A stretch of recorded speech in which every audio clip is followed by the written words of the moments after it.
Emmanuel Lambert, bien sûr, vous êtes agrégé de lettres modernes, docteur en lettres, ayant consacré votre thèse au théâtre écrit de Jean Genet. Bien sûr, vous avez travaillé avec Alain Robbe-Grillet, il fut votre premier métier, comme vous le dites. Oui, vous avez été responsable des expositions à l'Institut Mémoire de l'édition contemporaine, mais aussi commissaire de l'exposition dédiée à Genet et à Giono au Mucem à Marseille. Oui. Vous avez été lauréate du prix Femina Essai et vous avez édité avec Gilles Philippe poèmes et romans de Genet, encore lui, dans la Pléiade, et publié un album pour Sidonie Gabrielle Colette. Nous savons également que vous êtes né un 7 juin 1975 et qu'Aucun respect est votre 9e livre. Nous savons aussi que Martin Eden de Jack London vous a bouleversé et qu'il est peut-être le livre à qui vous devez d'être autrice aujourd'hui, bien que votre grand-mère y soit aussi pour quelque chose. Nous savons tant et tant, n'est-ce pas? Mais que savons-nous au juste? Rien. Il en va pour les autres comme pour vous-même. On ne peut rendre qu'imparfaitement ce qu'ils sont. Quelques détails de surface, des déclinaisons classiques, administratives, à peine distinctives de votre identité, des petites musiques, une couleur, un souvenir. Qui êtes-vous? Où allez-vous? Que faites-vous? Quelqu'un serait-il capable de répondre à ces questions sans faillir, sans douter, absolument sûr de soi, sûr tout court? Les écrits, les entretiens, les bouts d'images, les éclats de voix ne sont que des indices menant à une certaine reconstitution de l'être qui n'est en rien version définitive, et tant mieux. Nous n'avons ni la forme ni l'esprit d'une clé USB ou d'un disque dur. Nous ne sommes pas consignés, du moins tant que nous ne le désirerons pas. Ainsi, ce que l'on croit savoir de soi et des autres ramène sans cesse aux longs couloirs, aux labyrinthes, aux énigmes, aux terres flottantes de Marienbad. Et vous, Emmanuel Lambert, vous avez beau écrire sur les autres, écrire pour les autres, écrire avec les autres, écrire au travers des autres, il n'en demeure pas moins que vous semblez toujours placer au premier plan le questionnement banal, commun, sublime, qui mène au qui suis-je et au où vais-je, au que fais-je, au qui aime-t-on, au qu'aime-t-on et l'inverse. Écrire à la recherche, écrire sans le savoir, écrire pour le savoir, construire et déconstruire, puis reconstruire grâce aux fragments, aux vestiges, aux délires. Emprunter des voies directes ou tortueuses, des ponts, des sans-issue, des bretelles, des chemins de traverse. Depuis mon grand écrivain jusqu'à Aucun respect, route, archéologie, compréhension, abandon, déception, deuil, victoire, clarté, poussant à prendre corps, place, rythme, pulsation, temps. Faites des autres, certes, mais arrachés, éloignés de ces autres pour être indépendamment, librement. En tous les cas, pour occuper cette chambre à soi, cette chambre d'écho, sans assignation ni soumission. Ensuite, pas après pas, le sujet, pourtant indéfini, opaque, s'entraperçoit et devient guide. Ensuite, faire résonner les voix du passé en les transposant dans une voix d'aujourd'hui. Serait-ce là l'émancipation? Le pas de côté qui rend nos âmes plus souveraines? Il y a des avant et des après. Ceux qui bousculent et contrarient les destinées, ceux qui perturbent, qui poussent à choisir, qui conduisent, qui décalent, qui inspirent. Puis il y a vous, uniquement vous, qui décidez du pays à atteindre et du moyen de transport. Et il me semble, Emmanuel Lambert, qu'à l'heure d'aujourd'hui, c'est toujours dans un taxi pour la beauté que vous voulez monter. Bienvenue.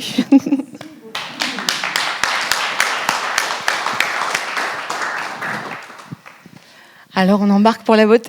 Oh mon Dieu, mais moi je vais vous laisser faire en fait. Je pense que c'est très bien. Mais non, on va continuer, au contraire, on va creuser. Moi, j'aimerais bien qu'on rebondisse tout de suite sur cette histoire de beauté. D'accord. Même si elle n'est pas seulement liée, parce que le taxi pour la beauté, pour la petite histoire, c'est une phrase tirée du livre d'Emmanuel Lambert, qui, à un certain âge, il y a quelques années, très longtemps. Voilà, il y a très longtemps, se demandait ce qu'elle allait 20 faire. Ans. Voilà. Et qu'elle s'est dit, tiens, voilà, pourquoi pas le taxi pour la beauté. Et moi, c'est une phrase qui m'a vraiment marquée, que j'ai retenue, et en me plongeant dans vos écrits, en essayant d'approcher cet être dont on ne sait qu'imparfaitement les choses, je me suis dit que finalement, c'était toujours cette route-là que vous traciez. Oui, bah oui. Mais, alors merci beaucoup. Il y a tellement de choses dans ce que vous venez de lire que j'en suis un peu émue, pour rien vous cacher. Le taxi pour la beauté, oui, c'est cette héroïne de mon dernier livre, Aucun respect, qui est mon double, hein, mais qui est quand même un double que j'ai reconstruit. Adore lire. Voilà. J'ai tendance à penser que c'est quand même un peu la base pour les écrivains, en théorie, même si on peut avoir quelques surprises. Ça, c'est une chose que j'ai découverte et qui m'a laissé, je vous l'avoue, vraiment comme de ronds de flanc. C'est-à-dire que ça existe des écrivains qui lisent très peu, que ça intéresse assez peu. Bon, très bien. Alors moi, c'est pas du tout mon cas. Moi, j'adorais lire. Et j'avais entrepris, comme cette jeune fille, des études littéraires parce que j'avais la chance de pouvoir en faire, d'une part. J'avais la chance d'avoir des parents qui pouvaient me payer des études, ce qui n'est pas le cas de tout le monde. Et puis d'autre part, j'avais l'impression que ça m'ouvrirait la porte vers ce que j'appelle la beauté. C'est-à-dire, il me semble que la lecture de la littérature, alors c'est difficile de définir la littérature. Qu'est-ce qui va la différencier par exemple, de grands reportages très bien écrits que vous lirez dans la presse? Bon. Eh ben, il me semble que c'est ce terme d'émotion esthétique, quoi. C'est-à-dire qu'il y a quelque chose qui d'un seul coup vous attrape et ne vous lâche pas, et qui est à la fois un sentiment, mais qui est aussi cette idée qu'il y a quelque chose de plus fort que vous et qui durera plus longtemps que vous, et qui dure depuis très longtemps. Parce qu'au fond, voilà, je regarde cette salle, finalement, ce qui nous reste des êtres humains qui ont été là des siècles avant nous, ce sont les expressions artistiques. C'est ce besoin que l'être humain a de fabriquer de la beauté, quoi, pour me semble-t-il, s'arracher à sa condition la plus primaire. Alors, d'abord, pour moi, c'était la lecture, le taxi pour la beauté. Et puis, au fil des années, c'est devenu l'écriture. Et vous avez dit tout à l'heure que je le devais sans doute un peu à Alain Robbe-Grillet. On reviendra sur Alain Robbe-Grillet. Et sans doute à ma grand-mère. Et ça me touche beaucoup que vous parliez de ma grand-mère, pardon. Vous ne la connaissez pas. Bon, elle est morte. Hein. Elle est morte à 106 ans, donc je salue l'exploit. Voilà. Et ma grand-mère, que j'adorais au-delà de toute mesure, ma grand-mère était illettrée. Même, elle était analphabète, en fait.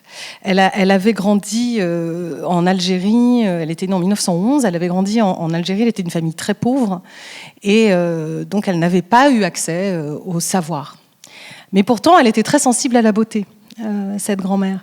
Et elle avait développé une intelligence extraordinaire, une compréhension extraordinaire des êtres et des choses. Et quand j'écris, je pense tout le temps à elle. Je pense tout le temps à qu'est-ce qu'elle pourrait recevoir de ce que j'écris si je le lui lisais. Voilà, puisqu'elle ne peut pas le lire. Et ça, je suis heureuse que vous l'ayez repéré. Ça veut dire que quand on écrit, certains, en tous les cas, c'est ce que disent certains auteurs, finalement, on s'adresse à un autre, à une espèce d'autre. Là, ça serait votre grand-mère.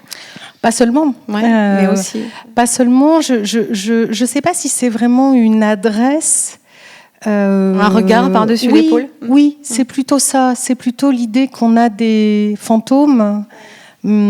Alors moi, j'ai tendance à quand même essayer de privilégier les gentils fantômes et pas les méchants fantômes quand j'écris. Donc des gens dont finalement le bien qu'ils nous ont fait nous accompagne. Alors qu'on les ait connus ou pas, d'ailleurs. Donc c'est pour ça que j'inclus dans ces fantômes qui sont par-dessus mon épaule quand j'écris des gens que je n'ai pas connus et qui peut-être d'ailleurs m'auraient détesté s'ils m'avaient rencontré, mais enfin, il se trouve que je ne les ai pas connus, mais que j'ai lus. Et donc vous aviez parlé tout à l'heure de Martin Eden, de Jack London, qui est un des grands livres, un des grands bouleversements pour moi. Voilà, lui fait partie des choses que j'ai vaguement en tête comme ça. J'aurais jamais évidemment l'idée de me dire il faut que ça soit aussi bien qu'eux, parce que là vous arrêtez tout de suite. Enfin, si vous commencez à vous mesurer aux écrivains que vous avez admirés, il est évident que vous posez tout de suite votre ordi et c'est terminé. Par contre, il y a quelque chose, je crois, vraiment qui est un peu contagieux, quoi, dans le sentiment qu'une lecture vous a laissé. Alors moi je trouve que c'est un de mes grands plaisirs d'essayer de retrouver cette chose-là, de retrouver ce sentiment-là. Et puis de le faire à ma sauce, parce qu'évidemment, hélas, je ne suis pas Jack London. Oui, mais après c'est intéressant cette histoire de mesure, c'est-à-dire que c'est pas forcément la mesure au sens de la compétition, mais ça nous inscrit, et je pense que pour vous c'est important justement ce travail sur le temps, l'histoire, les anciens, comme justement ces êtres et ces choses qui nous inscrivent dans le cours d'une histoire et qui nous inscrivent dans le bon sens, c'est-à-dire qu'on peut s'en détacher bien sûr et pour essayer d'être et de devenir ce qu'on doit devenir, mais le fait d'avoir aussi, c'est une sorte de repère quand je parle de la mesure, et de pouvoir se confronter, se mesurer, mais dans le bon sens du terme, ça nous permet de se dépasser aussi. Ben oui, parce qu'en fait, ça donne de l'énergie. C'est-à-dire, enfin, moi, en tout cas, je ne sais pas vous, mais moi, c'est une des choses que je trouve assez formidable dans la lecture, et d'ailleurs dans toute forme de fréquentation artistique, la musique, on part rempli de quelque chose. Voilà, on est rempli par une énergie. Et l'écriture, pour moi, c'est beaucoup une question d'énergie. C'est beaucoup une question de physiologie, parce que il faut du rythme, quoi. Il faut qu'il y ait quelque chose qui pulse et qui avance. Sinon, on s'ennuie soi-même. Et si on s'ennuie soi-même, à tous les coups, on va ennuyer le lecteur. Ça, c'est à peu près sûr. Mais ce que vous disiez sur le temps qui passe et ça me fait penser. Vous avez évoqué mon rapport à Jean Genet. Alors Jean Genet, qui n'est pas quelqu'un de facile, c'est sans doute le premier livre qui me soit tombé vraiment sur la tête là pour le coup quand j'avais 19-20 ans. C'est Les Bonnes, qui est une pièce de théâtre que je trouve absolument géniale. Et ça fait très très longtemps au fond que j'ai cette espèce de je ne sais pas comment dire ça, fréquentation bizarre de cet auteur. Moi, je me souviens encore de ma mère, quand je lui ai dit que j'allais faire une thèse sur Jean Genet, elle m'a dit « Mais enfin, qu'est-ce qu'une jeune femme a à voir avec ça ?» Enfin, elle ne comprenait pas du tout. Et moi-même, je ne comprenais pas très bien non plus. Mais c'est une œuvre qui me bouleverse depuis toujours. Le bonhomme n'est pas simple. Il n'est vraiment pas simple. Et il a dit une chose que je trouve très belle, parce qu'on lui demandait « C'est quoi la France ?» Voilà. Et il disait « C'est une émotion qui circule d'artiste en artiste. » Et j'aime beaucoup cette idée d'un fil comme ça, qui passe d'artiste en artiste, et où au fond les idées se convertissent en émotions. Voilà. Par l'écriture, par la lecture, par l'art. C'est quelque chose qui vient solliciter aussi bien finalement votre cœur que votre cerveau. Ça me paraît fondamental. Et oui, c'est-à-dire qu'il faut souvent se rappeler qu'une tête sans corps n'existe pas. Exact. Voilà. Au cas où on l'oublie parfois. Mais on oublie parfois, oui. Oui, oui, souvent même. C'est oui. Peut-être ça qui fait qu'on en arrive aussi à des situations modernes absolument insupportables. Oui, je le crois aussi. Et puis c'est aussi... alors là, on va parler encore d'un autre écrivain, hein, puisque nous y sommes. Donc quelqu'un sur qui j'ai pas mal bossé aussi, qui s'appelle Jean Giono, que j'aime beaucoup. Alors en voilà un qui précisément dit rigoureusement ce que vous êtes en train de dire.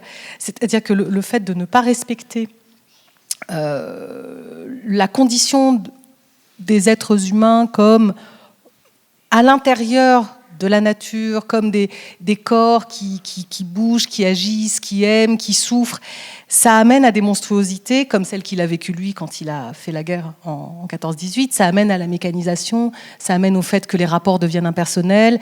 Enfin, en gros, pour aller vite, ça amène au mal. Voilà, la ligne directe, c'est coupez-vous de je n'aime pas beaucoup le mot de racine parce que de ce que vous ressentez en fait, tout simplement. Oui, de là où du fait que vous êtes, c'est pas pareil d'être enraciné et d'avoir des racines. Pour moi, c'est pas la même chose. Quand on parle des racines, on parle des origines lointaines. Alors moi, je ne sais pas d'où je viens parce que mon père est un enfant naturel et ma grand-mère est issue d'un enfant naturel. Donc du coup, des deux côtés quoi, paternel, maternel, tout. Quand on me demande quelles sont tes racines, je suis un peu embêtée. Je dis je sais pas bien. Il y en a que je connais, il y en a que je connais pas. Par contre, là où je vis, les gens que j'aime, les choses que j'aime, les choses qu'on fait ensemble, alors ça m'enracine, même si moi, je n'ai pas vraiment de racines. Et je tiens à cette différence. Bon, alors on va peut-être directement aussi rentrer dans le livre avec la lecture, si vous voulez bien, Emmanuel, du premier chapitre. Comme ça, ceux qui l'ont lu s'en souviendront, et ceux qui ne l'ont pas lu vont le découvrir. Et ensuite, pourront même l'acheter... juste en face. Ça commence comme ça. Il faut que je lise tout le chapitre ? Oh bah oui. Oh. C'est pas travail en fait. Il fait pas 45 pages. J'en lirai d'autres après. Ça fait beaucoup de choses à tenir pour mes petites mains. Mais si c'est compliqué, je peux le lire. Non, c'est pas compliqué. Les chapitres sont numérotés et ils ont tous un titre. je tenais à ça. Je sais parce que, en fait, je suis en train de digresser, pardon. On parlait de la lecture tout à l'heure et je vous disais ça donne de l'énergie.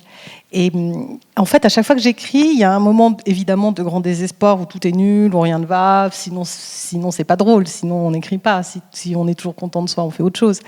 Et donc, dans ces cas-là, de façon assez magique, surgit un sauveur qui est en général un ou une grande écrivaine du passé. Et là, c'était Alexandre Dumas. Et je ne saurais pas du tout vous dire pourquoi.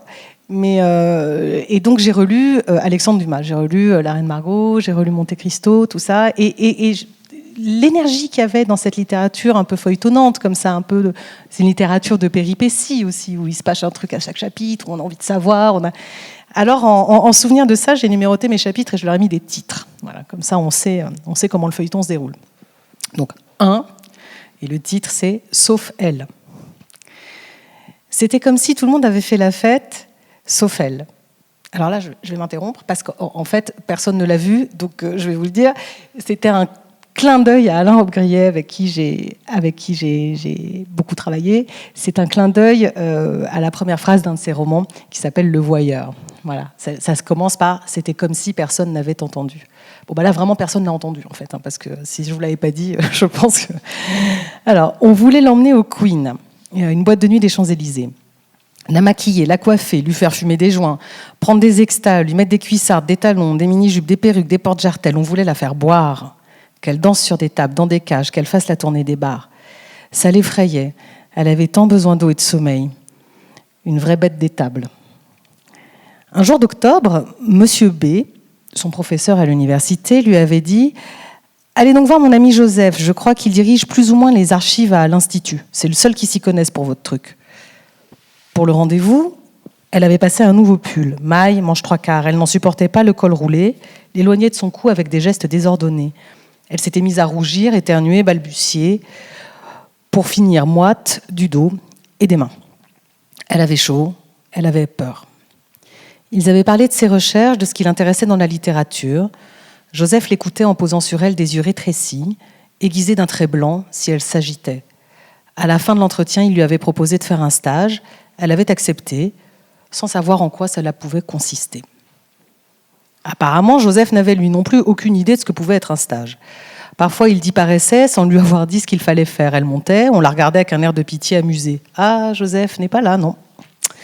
Là, tout le monde était beau et mince, savait comment s'habiller et avait le sens de la répartie.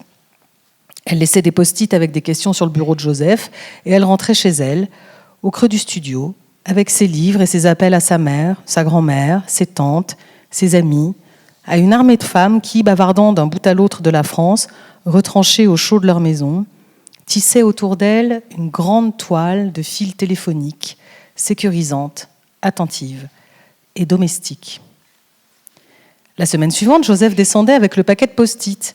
Assis en équilibre sur un tabouret, il les prenait un par un en lançant chaque phrase avec « oui, alors ». À mesure qu'il déchiffrait les questions, Joseph se demandait à l'évidence si les réponses qu'il apporterait au prochain post-it ne risquaient pas d'annuler celles qu'il venait de formuler, à la queue leu-leu. Il finissait par poser les post-it en lui disant qu'elle n'avait qu'à lui faire un résumé, puis il riait.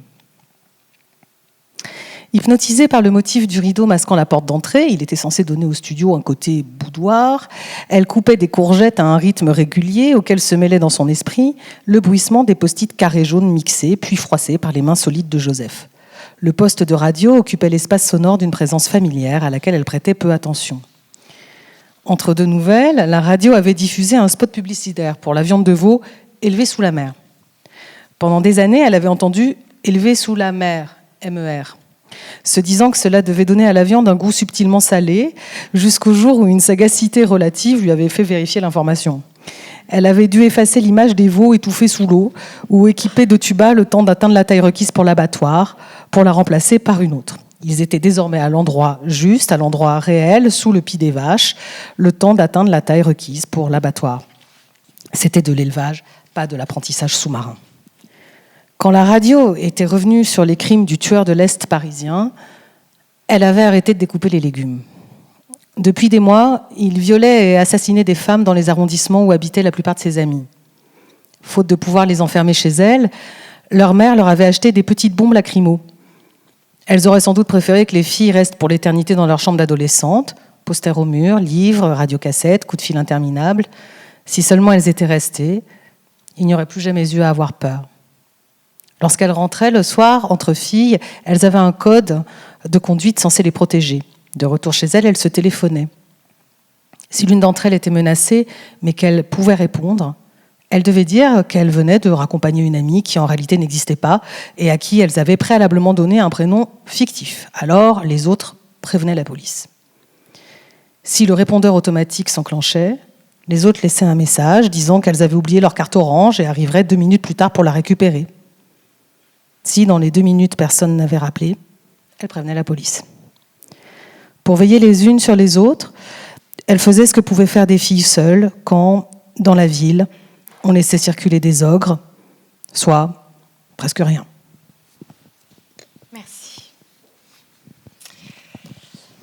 Voilà le début de ce livre. Et je pense que dès le départ, il y a quelque chose qui est vraiment palpable en ce qui concerne, j'allais dire, l'entrelacement des êtres et des choses, justement. On est sur l'idée du stage, des archives, des post-it, enfin ce qui ramène à quelque chose qui serait l'histoire.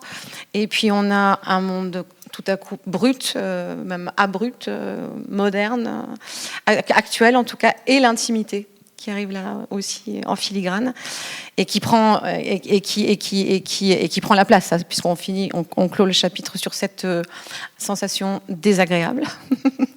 Et on parle pas encore de robe grillée et puis de tout ce qui va se passer, mais dès le départ, vous posez ce code des temps qui s'entremêlent, qui s'entrelacent, et des voix plurielles, et qu'on va retrouver tout au long du livre. Oui, bah moi c'est ce qui m'intéresse en littérature, à la fois dans la littérature que je lis et dans ce que je tente de faire moi, c'est-à-dire c'est vraiment le passage du temps qui m'intéresse. C'est la manière dont on est, nous, à la fois à l'intérieur du temps et traversé par lui. Et en l'occurrence, dans ce livre, il y a un jeu constant entre le moment que vit l'héroïne, donc qui est en gros mon double à 20 ans, hein, et le moment où le livre est écrit, c'est-à-dire 30 ans plus tard, c'est-à-dire aujourd'hui. Donc il y a à la fois le vécu brut, et puis le regard aussi surplombant que me donne le passé. Et en travaillant le temps, ce qui m'intéressait, c'était non pas de dire, vous savez, je n'aime pas beaucoup les livres qui disent exactement ce qu'ils sont en train de faire. Je trouve qu'ils prennent un peu leur lecteur pour un idiot. C'est-à-dire, regarde, là, je fais ça, regarde, je dis ça. On voit beaucoup ça. Par contre, il y a une manière de faire surgir les époques, et pour moi, cette manière, ce sont les références dont vous parliez, les objets. Par exemple, un radiocassette, un répondeur téléphonique. Ça n'existe quasiment plus. Tout ça, c'est un livre dans lequel il n'y a pas de téléphone portable, évidemment, puisqu'il n'y en avait pas encore. Alors pour ceux qui ont vécu à Paris, ils voient ce que c'est qu'une carte orange, qui était donc cette carte pour les transports en commun. Aujourd'hui, tout ça c'est terminé. Même le ticket de métro n'existe plus. Donc c'est de parsemer le texte comme ça, juste de ces signaux-là, qui signifient l'époque, parce qu'il n'y a pas de date là, dans le début du livre. Et puis il y a... Et pour le coup, ça, les filles de ma génération ont été très troublées par cette irruption du tueur de l'Est parisien, que je ne nomme pas parce que je ne veux pas lui faire l'honneur de l'immortaliser dans un livre. Donc il n'y a pas son nom, mais vous le connaissez tous puisqu'il s'agit de Guy Georges. Hein. Et les filles de ma génération ont reconnu ça, et les plus jeunes m'ont dit « Ah, j'ai enfin compris ce que vous aviez toutes avec ça », parce que manifestement, ça leur causait elles ne comprenaient pas. C'était extrêmement traumatisant, cette affaire. Et j'ai vu un documentaire récemment disant que c'est justement à la suite des meurtres de Guy Georges qu'on a réformé les techniques de police, et notamment les fichiers ADN, qu'on a réformé la manière de travailler, parce qu'en fait, ils auraient pu l'attraper plein de fois, puis ils ne l'avaient pas attrapé. Et il y avait quelque chose d'extrêmement angoissant, parce que c'était juste à côté de nous, ça frappait à l'aveugle, ça frappait n'importe quelle fille pouvait se retrouver. Enfin, c'était quelque chose c'était l'ogre, quoi. C'était l'ogre, et il était jusque-là. Donc ça aussi, pour moi, c'était une manière de faire surgir l'époque. Et puis, à côté de ça, il y a les choses plus intemporelles. Il y a les choses qui arrivent à tout le monde. Vous cherchez un travail, vous cherchez un stage. Ça, c'est universel, si vous voulez. Il y a pas... Donc, j'aime bien mélanger ces trucs-là pour essayer de plonger le lecteur à la fois dans le passé que le livre évoque, et puis dans le présent de sa lecture, c'est-à-dire le fait qu'il y a un écrivain qui est en train d'écrire quelque chose et qui le prend aussi par la main. Pour moi, oui, c'est dans ce tressage-là que ça se joue. Oui, puis ça apparaît à la fois comme une enquête, puisqu'elle finalement, elle cherche les bouts d'elle-même, elle aussi. Et c'est pas un hasard si elle se retrouve dans des archives et si elle se retrouve à l'endroit de l'œuvre de Rob Grillet qu'elle doit presque recomposer pour en faire quelque chose. Et c'est à la fois un conte. C'est aussi Il était une fois, parce que vous parlez de l'ogre, et ça renvoie aussi à la petite fille qui se perd dans la forêt, et ces deux choses se mélangent. Ben oui, parce que c'était quand même, moi je trouve que c'est un des bénéfices du temps aussi, et du fait de prendre de l'âge tout simplement, hein, de prendre la mesure des choses, de comprendre davantage de choses. À 20 ans, on a l'impression qu'on est très grand, mais enfin on l'est vraiment pas. On comprend vraiment pas les choses, on les saisit, on a l'intuition, mais les structures sociales, les rapports de pouvoir, toutes ces choses-là, c'est des choses qui s'apprennent au long cours. Ça vous est pas donné, et c'est pas parce que vous faites des études que vous y comprenez beaucoup plus. Il faut les vivre, en fait, et il faut s'y cogner. Et donc, j'avais cette idée aussi d'avoir ce personnage qui avance un peu en aveugle, mais qui avance quand même. Comme tout le monde avance à 20 ans. Voilà, on avance parce qu'on vit, parce qu'on se développe, parce qu'on grandit, et avec cette idée comme ça du petit poussé dans la forêt, ou avec un ogre dont on ne sait pas bien s'il est vrai ou s'il est faux, qui est Rob Grillet, qui était pour moi une figure totalement abstraite.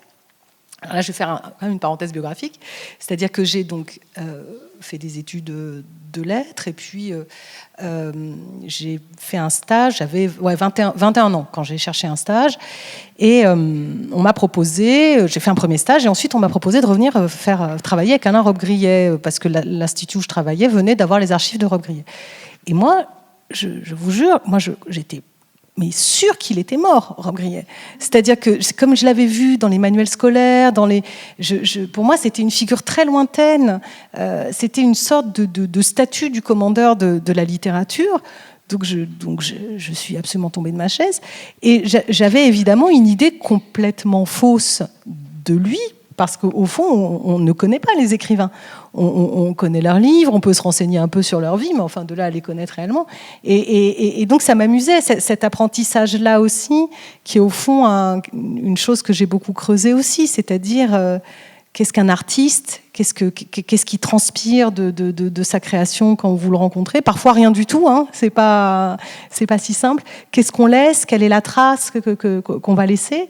Et là où ces thématiques se rejoignent, c'est que quand j'ai rencontré Rob Grillet, il était déjà plus jeune, hein, il avait 80 ans, et il était en train, lui, de préparer la postérité, en fait. Et ça, moi, j'en avais pas du tout conscience sur le moment, parce que voilà, j'étais déjà très occupée à essayer de comprendre ce qu'il fallait faire. Mais lui, à la fois moi et mes collègues, nous étions des pièces de sa postérité. Se servir de nous n'est pas le bon mot, mais on était destinés à ça. Et ça, c'est très troublant. Quand vous rencontrez un artiste qui est à la fin de son œuvre, à la fin de sa vie, à la fin de son œuvre, et qui a un regard rétrospectif et qui est en train de tout mettre en place. Et lui, comme c'était quelqu'un qui avait aussi quelque chose de très fort dans le contrôle, aussi de tout verrouiller, hein, non seulement de mettre en place, mais de tout boucler. Donc oui, ça rejoint ce que vous disiez au début. C'est-à-dire, est-ce qu'on connaît les gens? Qu'est-ce qui reste de quelqu'un? Et alors, avec les artistes, ça ajoute une difficulté supplémentaire. La confrérie des accumulateurs vit dans un halo mélancolique. Leur inadaptation les rend à la fois pénibles et doux. On peine à comprendre ce que cachent les piles de paperasse, de journaux, de vêtements, de vieux foulards, de tickets de métro, d'abat-jour, de sacs conservés pour ranger d'autres sacs, de pelotes de laine, de casseroles, d'électroménagers obsolètes, de trombones, de prises électriques multiples, de trucs pour fermer les emballages plastiques. On s'interroge sur le plaisir qu'ils prennent à psalmodier leur mantra. Ça peut toujours servir, je vais le réparer. Ah oui, je me souviens où on a pris ça. Tu as vu? Oh, c'était donc là. Impossible à saisir dans l'ordre de la raison. Leur frénésie l'est dans celui de la sensation. Chaque étoffe, chaque matière, chaque odeur enfermée a pour eux une signification secrète. On garde tout parce qu'on espère que l'épaisseur ainsi accumulée en elle-même aura un sens. On crée ses propres strates géologiques, visibles par tous, déchiffrables par soi seul. Les femmes de sa famille étaient des expertes en accumulation. En apparence bien plus raisonnable, ordonnée, scientifique, dure à la réflexion et au travail, Robe Grillet l'était aussi. Peut-être en souvenir de ses parents, père revenu, demi-fou de la guerre de 14-18, mère fantasque, intelligente, et surtout du petit garçon bizarre qu'il avait été et qui, souvent, voyait son double. Le volume de ses archives avait posé un problème théorique à l'Institut, où l'on se devait d'être sélectif. Quand toutes les feuilles d'impôt de Robe Grillet étaient arrivées, même Paul avait protesté. Mais il avait insisté. Si l'on avait du mal à savoir qui était quelqu'un, on pouvait être sûr qu'en avoir le plus de traces possible aiderait. Pour faire la maligne, elle avait ajouté sur un ton extrêmement prétentieux que ce serait très utile pour les anthropologues du futur lorsqu'ils travailleraient sur le statut de l'écrivain. Mais au fond, dans l'accumulateur incontrôlable, elle voyait un homme qui doute. Et dans les tas d'archives conservées, un manteau avec lequel se couvrir pour se protéger de l'effroi de ne pas être soi, pour cesser de flotter éternellement dans des cauchemars sous un ciel d'étoiles néfastes. Après l'avoir patiemment accumulé, on pouvait peut-être accéder à une toute petite partie de l'être.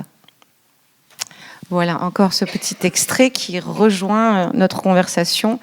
Et vraiment, plus je vous entends parler, plus je relis. Je me dis que c'est vraiment ça, c'est une sorte de jeu de découverte de soi-même, au travers évidemment j'allais dire, c'est presque un prétexte aussi, les archives. Je dirais pas en vrai, pas dans votre vie à vous, mais il y a vraiment un écho entre cette action physique d'aller chercher les petits bouts là épars de la vie de quelqu'un et se chercher soi-même, parce que le livre parle surtout de ça, c'est-à-dire qui on est, c'est ce que j'ai dit au début, où on va et comment on se construit. Et j'ai l'impression que c'est vraiment une des questions centrales.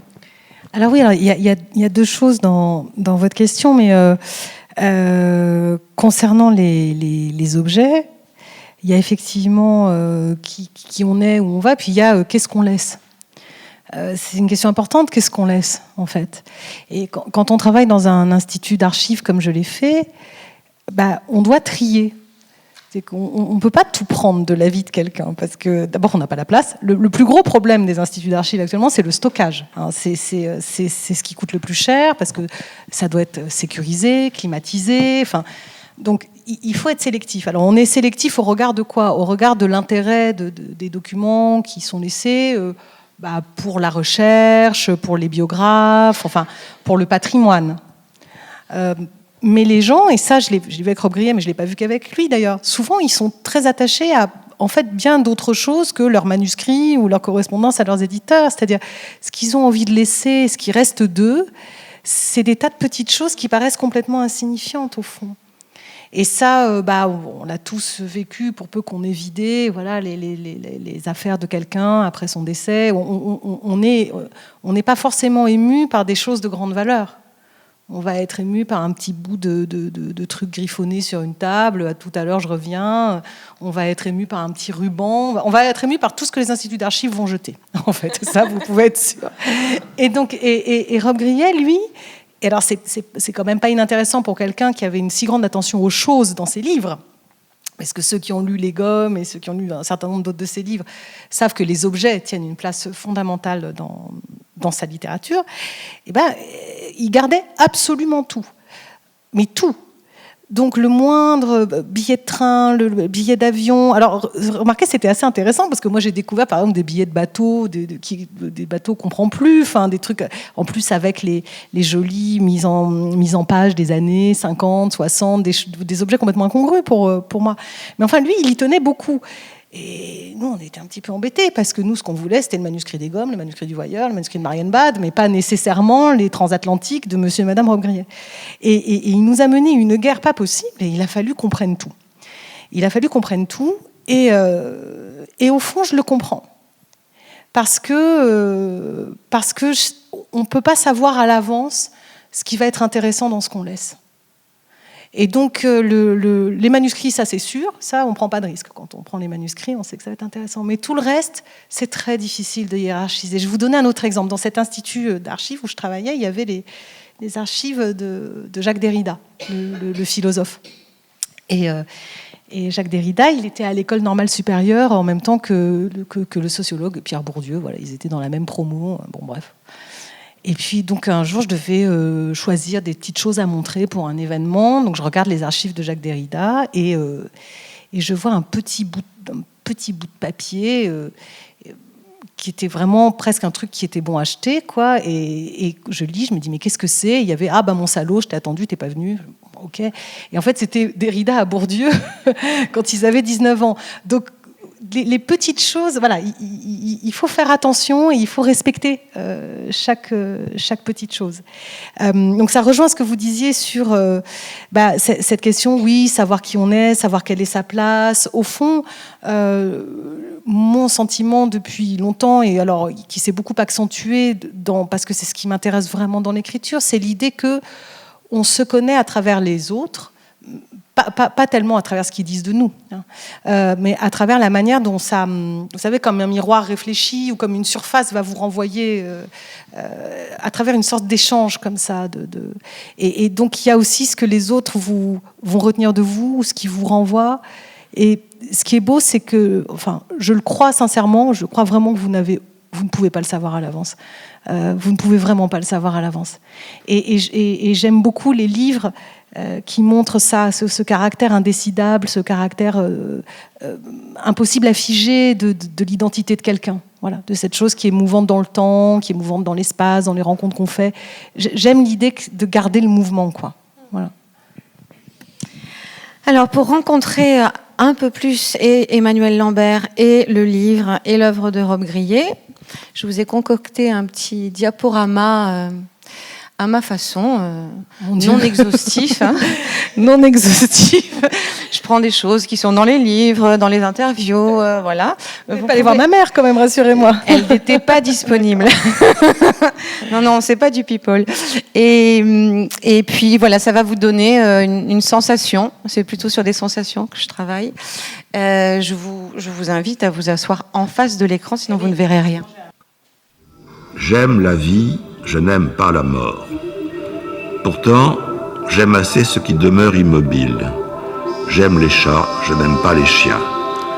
J'aime l'impression d'éternité, les vieilles demeures de province au décor immuable, les lourds velours rouges passés depuis toujours, la mousse dans les allées, les carpes entre deux eaux dans les bassins. Je n'aime pas le téléphone, je n'aime pas la voiture. J'aime les longs voyages en chemin de fer. Paris, Bucarest, New York, Los Angeles, Istanbul, Téhéran, Moscou, Khabarovsk. J'aime aussi marcher, dans les rues ou à travers la campagne. J'aime les automnes humides et doux, les feuilles brunes, luisantes de pluie, en épais tapis spongieux sur les chemins. Je n'aime pas le bruit, je n'aime pas l'agitation. J'aime les belles voix, je déteste les cris. J'aime les foules joyeuses, je n'aime pas ce qui plaît aux foules. Je ne fais pas confiance aux masses populaires. J'aime les jours où je me sens plus intelligent, plus instruit, plus aigu.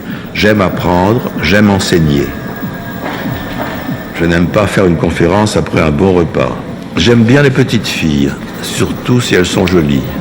Je n'aime pas trop les petits garçons. J'aime le joli, je n'aime pas la mode du lait. J'aime dire ce que je pense, surtout si cela ne se dit pas. J'aime connaître la règle, je n'aime pas la respecter. J'aime connaître les théories, littéraires ou scientifiques. J'aime la liberté, je n'aime pas le gaspillage. Je n'aime pas la salade journalistique. J'aime mon papa et ma maman. Je me méfie des psychanalystes. J'aime bien agacer les gens, mais j'aime pas qu'on m'emmerde.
Vous pouvez revenir. Donc, on ne va pas nommer tout ce qu'il y avait à l'intérieur, mais bon, voilà, c'est un mélange entre votre œuvre et puis celle de Rob Grillet. Ah oui, alors il y a quand même beaucoup de choses, parce qu'on a vu passer des gens que vous connaissez sans doute pas, qui sont des vrais gens, des gens que j'ai connus quand je travaillais et qui ont eu leur double dans ce livre. Il n'y a pas forcément leur nom, d'ailleurs, ils sont tous transposés, parce que quand même, je les ai beaucoup réinventés, donc on a vu passer les gens de l'IMEC, et notamment Olivier Corpet, son fondateur, que j'aimais beaucoup et qui est décédé il n'y a pas longtemps. Vous avez eu du Rob Grillet en vous-tu en voilà. Alors il y a une chose assez drôle dans votre montage, c'est que c'est vrai qu'on voit des extraits de ces films. Je ne sais pas si certains d'entre vous connaissent les films d'Alain Rob Grillet, c'est quand même un peu pointu.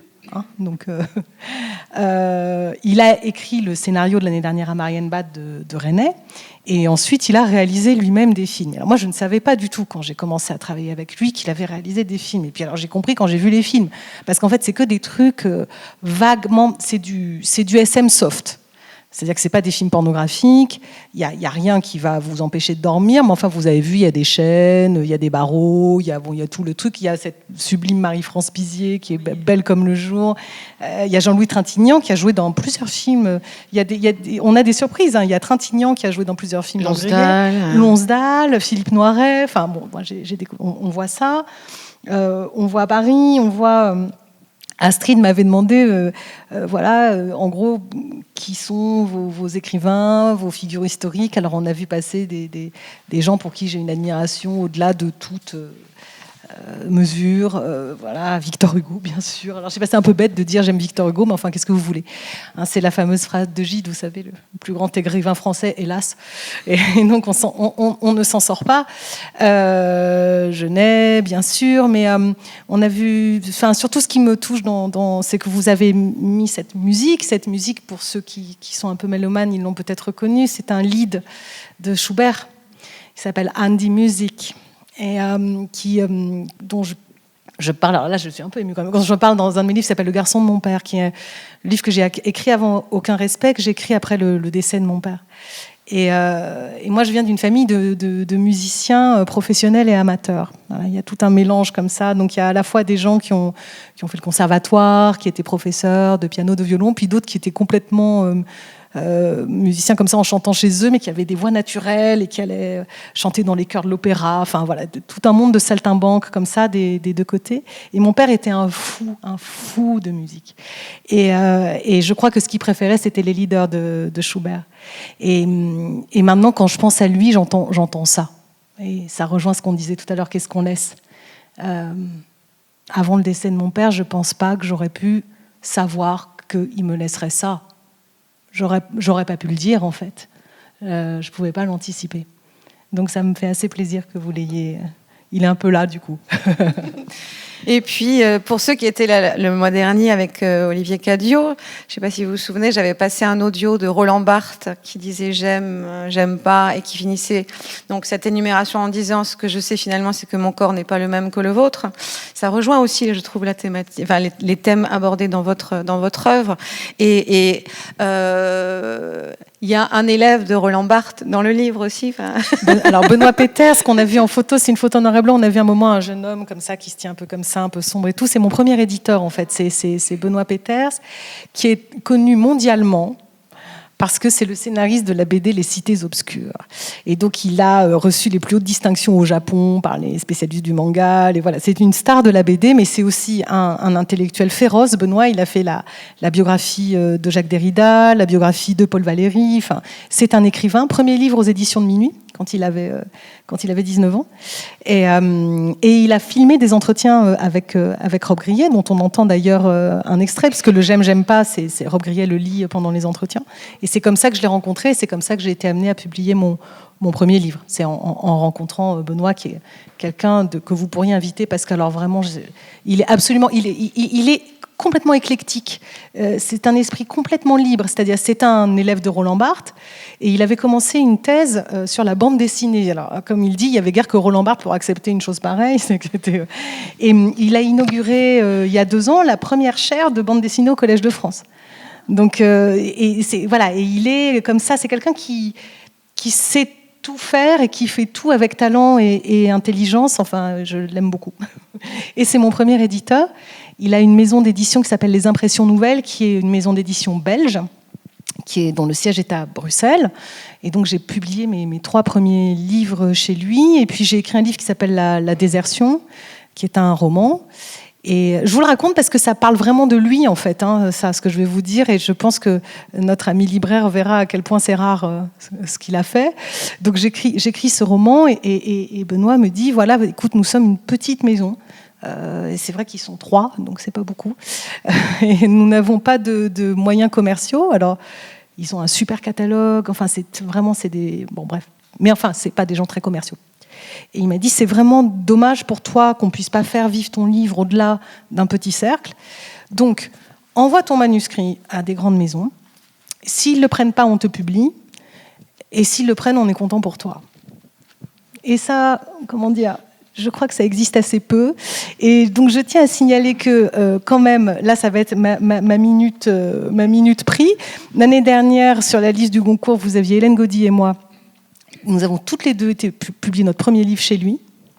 Et cette année, vous aviez Caroline Lamarche en finale, et elle a aussi publié ses livres chez lui. Donc, comme quoi, les vaillants petits éditeurs qui n'ont petit que le nom, c'est bien aussi. On n'aime pas que les femmes cassent l'équilibre familial et social. On préfère qu'elles tiennent bon, droites dans la tempête, embrassant le destin de toutes celles avant elles. On les veut malheureuses pour pouvoir les plaindre et les consoler. Paul et Ludivine, elles, ont renoncé, quitte à chuter, à souffrir, à affronter des enfants revenus aux âges des reproches. Elles ont renoncé pour après pouvoir renaître. Alors, l'émancipation, qu'est-ce que c'est que cette chose-là ? Alors, je ne sais pas ce que c'est que l'émancipation. L'épanouissement, alors peut-être. Non plus, hélas. Non, par contre, il y avait un sujet qui me tenait vraiment à cœur. C'était le sujet de l'amitié, et particulièrement le sujet de l'amitié féminine. Puisque vous parliez au début de la question de la construction, de l'apprentissage quand on est une jeune personne, et on disait, voilà, on se construit par les autres, avec les autres. Et alors, l'amitié est vraisemblablement, évidemment que la rencontre amoureuse, mais l'endroit où c'est sans doute le plus fertile pour toute la vie, quoi. Et moi, quand j'étais jeune, comme tout le monde, j'ai eu des amis, voilà, pardon, c'est d'une banalité totale, mais la chose qui m'intéressait dans ce livre, c'était que j'avais des amis plus âgés, parce que quand on rentre dans le monde du travail, évidemment, on côtoie des âges différents du sien, ce qui n'est pas nécessairement le cas quand on est au lycée ou à l'université. Et ces amies, elles avaient 40, 50 ans. Alors moi, ça me paraissait, j'avais l'impression qu'elles étaient quasiment retraitées, alors qu'elles étaient plus jeunes que moi aujourd'hui. Et donc, elles avaient derrière elles déjà un passé, des échecs, des douleurs, des renoncements, mais aussi une sorte de beauté, je ne sais pas comment dire, elles étaient pleines de leur vie, quoi, alors que moi, je commençais à peine à essayer de remplir la mienne. Et j'ai vraiment voulu travailler ça dans le livre, les différents âges, en fait, de l'apprentissage féminin, quoi, notre amie, nous avons vu notre amie Simone de Beauvoir, n'est-ce pas, puisqu'on sait qu'on devient femme et qu'on ne le naît pas. Donc ces différents apprentissages-là, je voulais montrer ces différents âges-là, et surtout cette génération pour qui le divorce n'était plus un tabou, comme ça avait pu l'être pour la génération du dessus. Voilà. C'est-à-dire que déjà la génération de mes parents, ça commençait à se faire un petit peu plus. Mais alors celle du dessus, c'était une stigmatisation sociale énorme. Enfin, je parle en connaissance de cause, mais mon père était enfant de divorcé.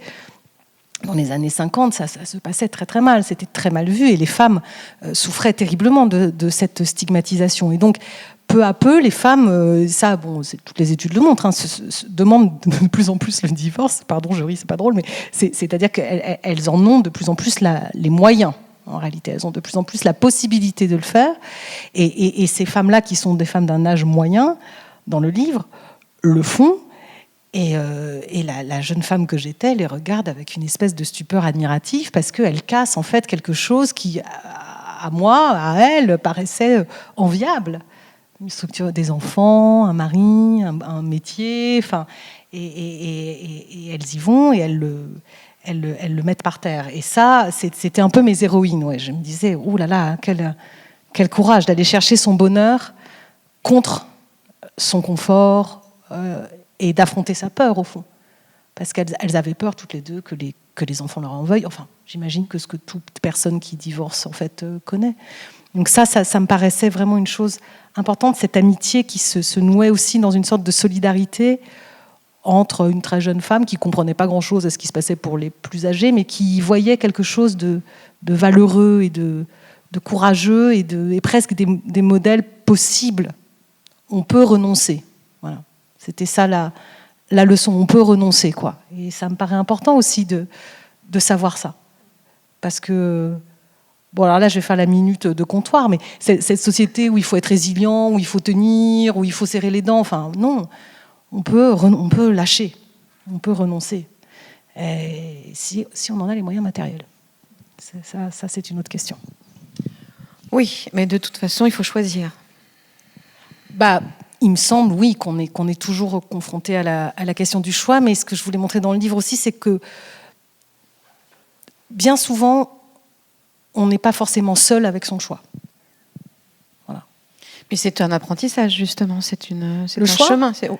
Oui, parce que je pense qu'au début, on ne comprend pas très bien Enfin, pour choisir, il faut essayer de comprendre un peu la situation. Donc, ne pas laisser les autres choisir pour vous. Ah, ça, c'est une grande question. Ne pas choisir ni pour vous, ni ne pas les laisser définir ce que vous êtes. C'est ça.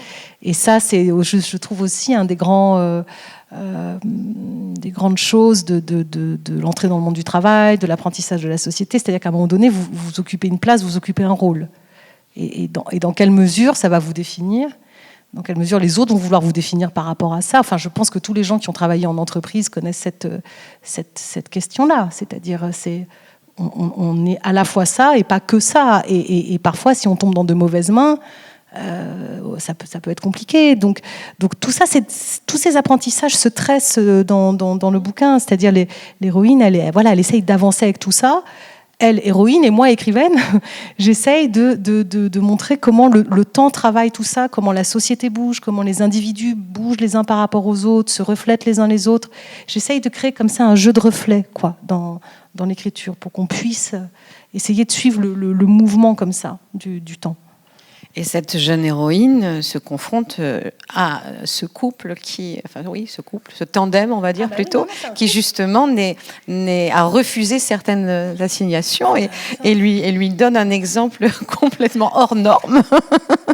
Oui, alors ça, la percute. Ça a été la grande surprise aussi, c'est que je suis décidément allée de surprise en surprise, c'est-à-dire que et ça c'est une thématique aussi forte du livre, c'est quand on arrive dans un milieu qui n'est pas le sien.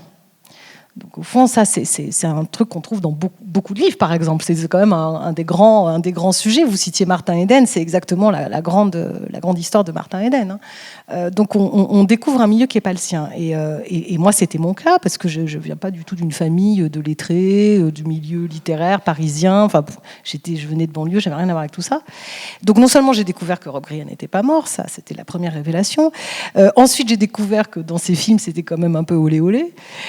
Mais en plus, j'ai découvert que sa femme, elle, c'était pas dans les films, c'était dans la vie. C'est-à-dire qu'elle était très célèbre pour ses activités de maîtresse sadomasochiste. Alors, comment dire, ça n'avait aucune espèce de réalité pour moi. Je ne savais même pas de quoi. Bien sûr, j'avais un peu lu Sade, comme tout le monde, mais enfin, je voyais vraiment pas du tout ce que ça pouvait vouloir dire.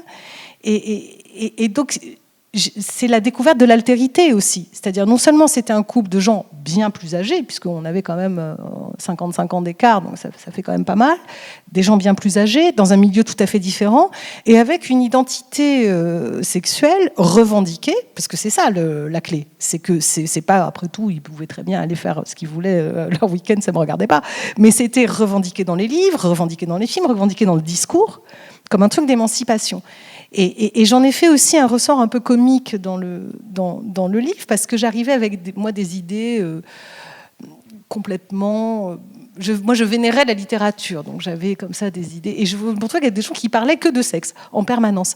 Et j'étais complètement désarçonnée. Je ne m'attendais absolument pas à cette chose-là. Et je pense que c'était représentatif aussi d'un certain milieu littéraire dans les années 60 et 70, pour qui la transgression, la remise en cause de l'ordre social passait par la revendication d'une liberté sexuelle. Donc ça m'intéressait d'en faire aussi un leitmotiv, parce qu'aujourd'hui, évidemment, on revient quand même beaucoup sur ces questions-là, c'est-à-dire qu'on essaye quand même maintenant de pondérer les choses et de voir jusqu'où peut aller la liberté et surtout jusqu'où elle ne doit pas aller. Donc ça aussi, cette histoire de passage du temps, c'est toujours la même chose, c'est-à-dire cette espèce de continent qui s'ouvrait à moi, qui était ce continent bizarre, complètement autre, qui m'a appris aussi la tolérance, parce qu'au départ, bon, moi, au départ, ça me faisait un peu rire, tout ça. Enfin, vous voyez, j'étais du genre plutôt à m'en moquer, quoi. J'ai trouvé ça... j'en suis pas fière, mais je trouvais ça un petit peu ridicule. Et puis j'ai compris, en fait, en parlant avec eux, que voilà, chacun, du moment qu'on est entre adultes, consentants et en pleine possession de ses moyens, au fond, chacun éprouve sa liberté comme il le veut, comme il le peut, à l'intérieur d'un cadre donné. Donc tout ça, ça m'intéressait beaucoup. Où on est, qu'est-ce qu'on fait et comment on négocie sa liberté avec celle des autres aussi. Ça, c'est peut-être le sujet du livre, au fond. C'est-à-dire comment on définit les contours de sa liberté avec tout ce qu'il y a autour et comment peu à peu on arrive à gagner une place qui soit acceptable pour vous et aussi pour les gens que vous aimez. Mais attends, tu voudrais qu'il y ait un service public du sadomasochisme, un truc de l'État remboursé par la sécurité sociale? Ouais. On pourrait créer un machin où les gens iraient maltraiter ou se faire maltraiter à leur guise une bonne fois de temps en temps. Ça régulerait les rapports, surtout au travail, où l'on commençait à discipliner tout le monde avec une pseudo-science managériale. Même à l'Institut, ils parlaient parfois une langue vide. Et mon équipe par-ci et ton équipe par-là, et les objectifs, elles les revoyaient dans leur premier bureau, qui tuait le temps, à la cave, ou fumaient au milieu des post-it en discutant de littérature, de théâtre et de poésie. Ils allaient maintenant jusqu'à dire d'eux-mêmes, et sans la moindre conscience du ridicule de leur sérieux, qu'ils étaient corporate, regard intense, fierté de la voix, tout ça avec les brouillons d'un génie ou deux à la main. Mais elle s'égarait. Le service public SM devrait être conçu avant tout pour apaiser les rapports amoureux. Alors, est-ce que vous avez des questions ?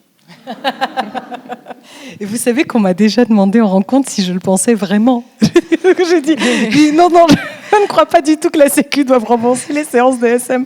Donc là, c'est un moment où l'héroïne est quand même un peu remontée comme une pendule, parce que en fait, elle a des amis qui vivent des histoires d'amour pas géniales. Voilà, où elles se font pas très bien traiter et où ça se passe pas bien, quoi. Et donc, comme elle fait que parler de ses robes grillettes tout le temps, puisque évidemment, quand on est jeune et qu'on se lance avec passion dans quelque chose, pardonnez-moi l'expression, on saoule tout l'entourage avec, en fait. À un moment donné, moi, mes amis n'en pouvaient plus entendre parler de robes grillettes. Et donc, alors, elle s'énerve, elle dit, plutôt que d'aller maltraiter mes copines, ces gars-là feraient mieux d'aller maltraiter les copines de Catherine Robbe-Grillet qui demandent que ça, quoi. Voilà. C'était finalement plein de bon sens. Mais derrière tout ça, il y a le thème justement de la domination et des rapports de domination qu'on ne cessera pas d'interroger. En tous les cas, on n'est pas encore en mesure de le faire, au vu de la société dans laquelle nous vivons. Et ça, c'est très sérieux. Et ça, c'est très sérieux. Mais il y a des passages plus sérieux, c'est-à-dire... le livre est écrit au passé, l'histoire se passe dans le passé, voilà. Donc, et puis de temps en temps, paf, il y a un bout au présent. Il n'y en a pas beaucoup, mais il y en a quelques-uns, parce que c'est les moments où moi, l'écrivaine du livre, j'interviens en disant, en portant finalement un jugement rétrospectif sur l'histoire que je raconte. C'est-à-dire, il y avait des endroits où j'avais pas envie de laisser d'ambiguïté. Je voulais à la fois que le passé ait son ambiguïté, parce que le passé est ambigu. D'abord, on le recompose tout le temps. On n'est pas dans un discours de vérité absolue quand on parle de son passé. On recompose tout le temps le souvenir. On s'arrange tout le temps avec le souvenir. Enfin, vous voyez, quand vous parlez avec quelqu'un, moi ça m'arrive tout le temps, quand des vieux amis ou des gens de la famille, on parle d'un événement et on raconte absolument pas la même chose. On n'a pas du tout le même souvenir. Donc c'est ambigu, c'est flou. Donc le livre, il avance comme ça, dans cette ambiguïté, dans ce flou. Et de temps en temps, je prends la main en disant non mais là quand même ça n'allait pas. Voilà, là quand même il y avait quelque chose qui n'allait pas. Et c'est vrai qu'il y a tout un passage, je vous rassure, je suis pas en train de faire une thèse, mais il y a une page sur la question de la domination justement, qui est une chose qu'on pensait sans doute. À l'époque, on la pensait sans doute politiquement, c'est-à-dire il y avait sans doute des forces politiques qui pensaient évidemment la domination économique, ça, bien évidemment. Mais dans le domaine des mœurs, c'était pas très clair. C'était pas très pensé. Et puis, entre-temps, et comme vous le savez, il y a eu tous les bouleversements qu'il y a eu ces dernières années qui nous ont en fait forcés à réfléchir à des choses qui n'étaient pas nécessairement très plaisantes à penser, par ailleurs.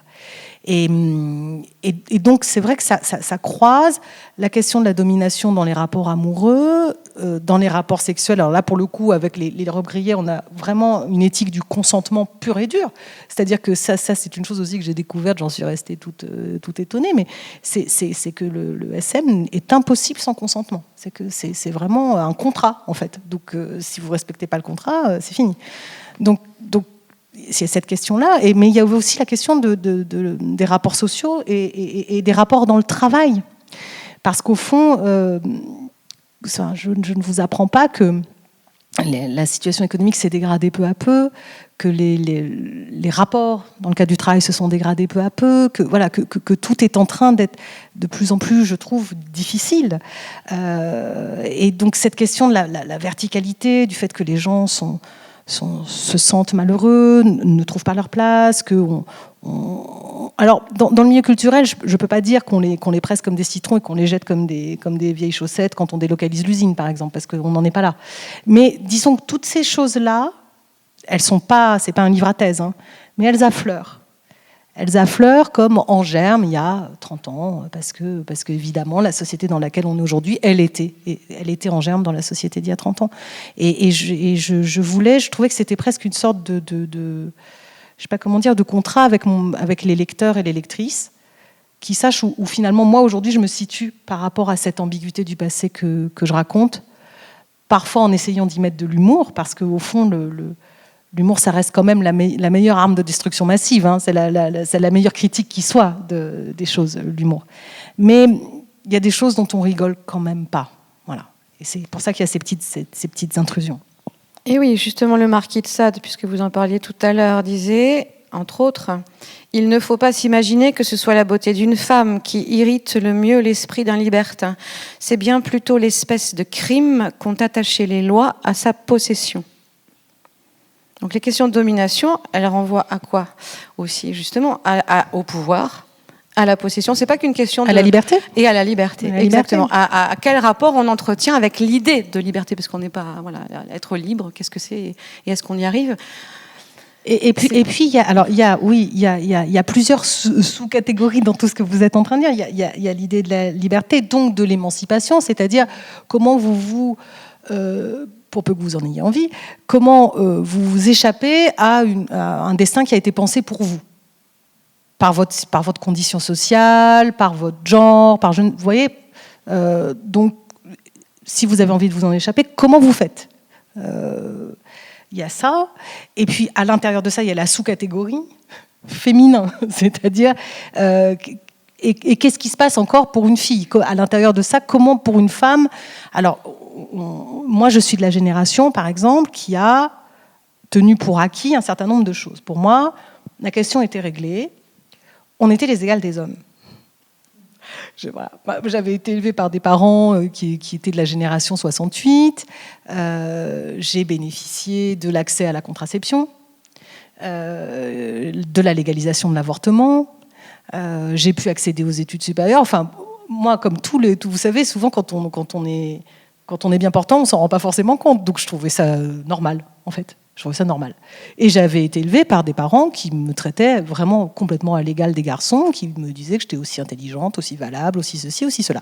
Donc j'arrive à Paris, dans le milieu du travail, en me disant super, on est les égales des hommes. Et là, évidemment, non. C'est-à-dire que ce n'est pas si simple. C'était beaucoup mieux. Et on dit beaucoup de choses sur les boomers, mais moi, il y a un truc qui m'agace un chouïa quand même, c'est qu'on le leur doit aussi. C'est-à-dire que c'est quand même beaucoup mieux pour les femmes de ma génération que pour les femmes de la génération de ma grand-mère. C'est même sans aucune comparaison, si vous voulez. Donc, il y a du mieux. Mais la question de l'égalité salariale, on n'y est absolument pas. Les postes de responsabilité, de direction étaient tous occupés par des hommes. Enfin, c'était vraiment... Donc, j'étais très surprise de ce que j'ai vu. Je me suis dit, ah donc non, c'est pas ce que tu croyais. C'est pas gagné, en fait. Il va falloir continuer et voilà. Et quand on a la chance d'évoluer dans le milieu dans lequel j'évolue, qui est quand même pas un milieu où on est en train de se tuer à la tâche physiquement, à s'abîmer la santé, quoi. C'est quand même un milieu qui est quand même privilégié.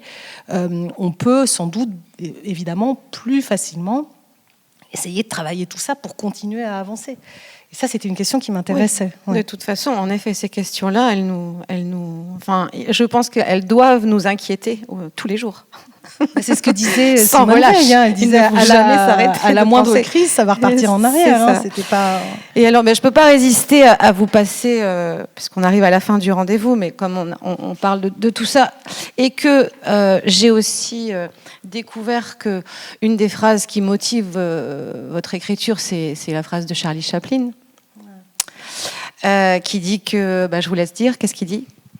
Qui dit que quand on regarde la vie de près, quand c'est un plan rapproché, c'est une tragédie. Et que quand on dézoome, quand on l'éloigne, ça ressemble plus à une comédie. Et pour ça, il faut pouvoir. Et donc ça nous fait sourire, mais c'est exactement ça. Et donc je ne peux pas m'empêcher de vous passer un extrait. You'll speak. I can't. You must. It's our only hope. Hope.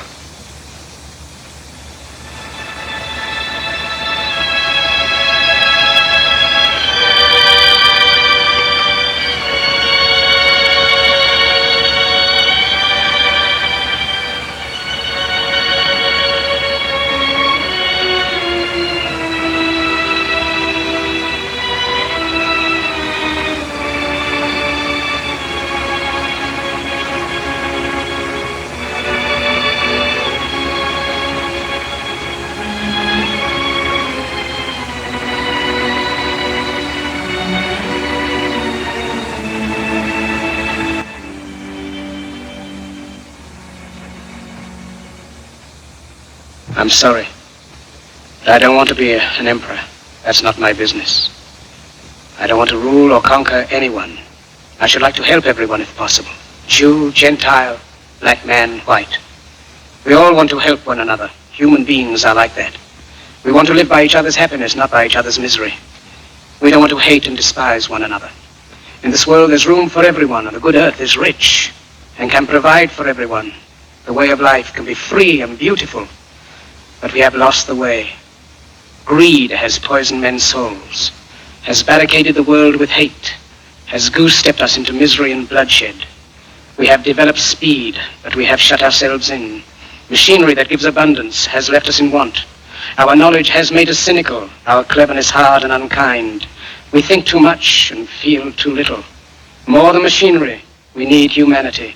More than cleverness, we need kindness and gentleness.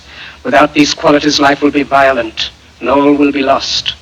The aeroplane and the radio have brought us closer together. The very nature of these inventions cries out for the goodness in men, cries out for universal brotherhood, for the unity of us all.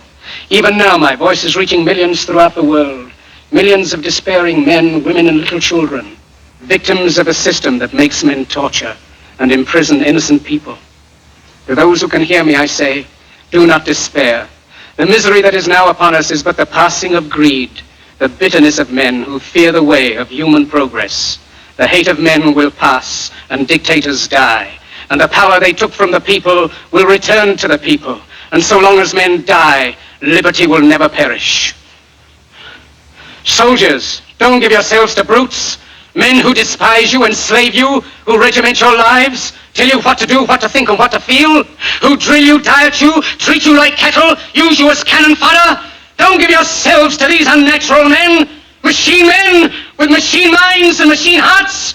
You are not machines, you are not cattle, you are men. You have the love of humanity in your hearts. You don't hate, only the unloved hate, the unloved and the unnatural. Soldiers, don't fight for slavery, fight for liberty. In the 17th chapter of St. Luke it is written, the kingdom of God is within man, not one man nor a group of men, but in all men, in you. You, the people, have the power to create machines, the power to create happiness. You, the people, have the power to make this life free and beautiful, to make this life a wonderful adventure. Then in the name of democracy, let us use that power. Let us all unite. Let us fight for a new world, a decent world, that will give men a chance to work, that will give youth a future and old age a security. By the promise of these things, brutes have risen to power, but they lie. They do not fulfill that promise. They never will. Dictators free themselves, but they enslave the people. Now let us fight to fulfill that promise. Let us fight to free the world, to do away with national barriers, to do away with greed, with hate and intolerance. Let us fight for a world of reason, a world where science and progress will lead to all men's happiness. Soldiers, in the name of democracy, let us all unite!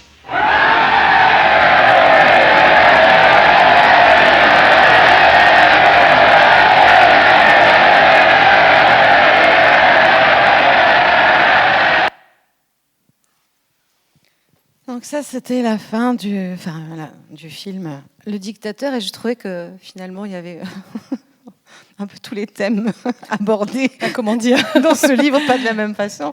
Non. Mais Charlie Chaplin a fait le lien jusqu'à nous ce soir. et quel artiste. Mais c'est beau que ça soit que ça soit un saltimbanque comme ça, qui ait eu la plus claire vision politique de ce qui se passait. Parce que c'est tourné en 40, si je ne m'abuse. C'est sorti plus tard, mais c'est tourné très tôt dans la guerre. Donc, vive les artistes. Mais continuons en effet de questionner ce que vous questionnez à votre façon dans le livre. Questionner notre place, notre rapport à la liberté et ce qu'on en fait, pas seulement en théorie, mais dans la pratique. Et alors pour finir, j'aimerais bien que vous puissiez lire ce dernier petit paragraphe. Là, de On aime. C'est quasiment la fin du livre de On aime jusque-là.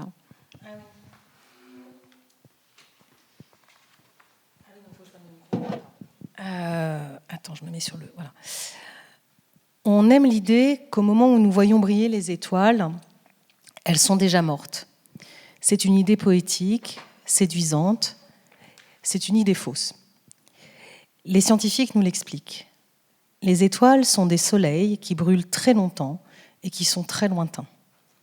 Le temps qu'il faut à la lumière pour franchir la distance entre elles et nous est tel que ce que nous voyons est nécessairement un instant déjà révolu. Et la probabilité pour que cet instant soit celui de leur mort est très faible. Mais toujours, il s'agira d'un instant passé. Plus encore que de l'espace, avec les étoiles, nous percevons du temps. C'est peut-être pourquoi nous sommes spontanément émus en les regardant, fusionnés dans l'épaisseur noire, pupilles grandes ouvertes, comme tant d'humains avant nous, avant le langage, avant la société même, troublés depuis la nuit des temps. L'idée trompeuse des astres qui tous seraient déjà morts au moment où nous les voyons luire est belle. Celle d'un passé vacillant comme une flamme prête à s'éteindre, là, si loin, et juste au-dessus de nos têtes, l'est encore plus. La lueur des étoiles est un long souvenir. Merci Emmanuelle Lambert. Vous allez pouvoir maintenant la retrouver à la table d'Isabelle Riodavels de la librairie Sur Majuscule et puis échanger avec elle, peut-être encore. Et on finit en musique avec Has de Stevie Wonder. Merci à vous tous et merci à vous.